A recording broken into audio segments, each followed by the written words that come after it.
Salut băieți, bine v-am găsit pe Tiger. Avem și noi 700 de cufere full DNA. Tot posibil, potențialul drog l-am pus aici la curea.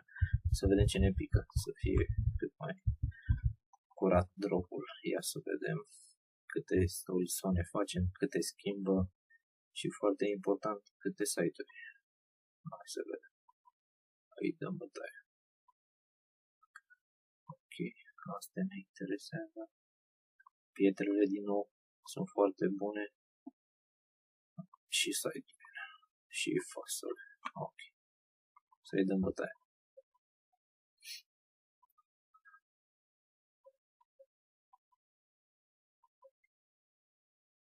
Bun, destul de bine. Ultimele 50, hai să vedem.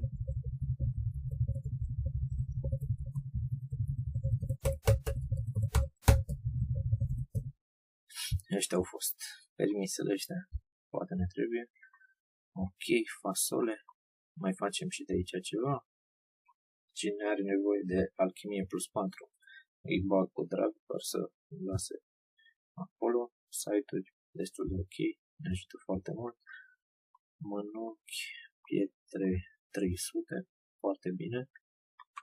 Ok, 40 de brisoane, decent. Și a dat bine de tot pe schimbă cu B, zic eu. Ia să vedem, prindem ceva. Dexteritate, vitalitate, putere HH, vreau neapărat și emon, inteligență și HH. Semioane, ok, tot vrea HH, deci posibil să prindem emon cu nimic. Ok, văd ce esoterici, animale, diavol, corporal. Frumos, dar nu ne trebuie. Încetinire. Ok, semion, dexteritate. Deci... Nu. Inteligență, dexteritate. Putere 8, nu. Putere 8, 5, HH. Nu. Nu. Mic. Iară putere.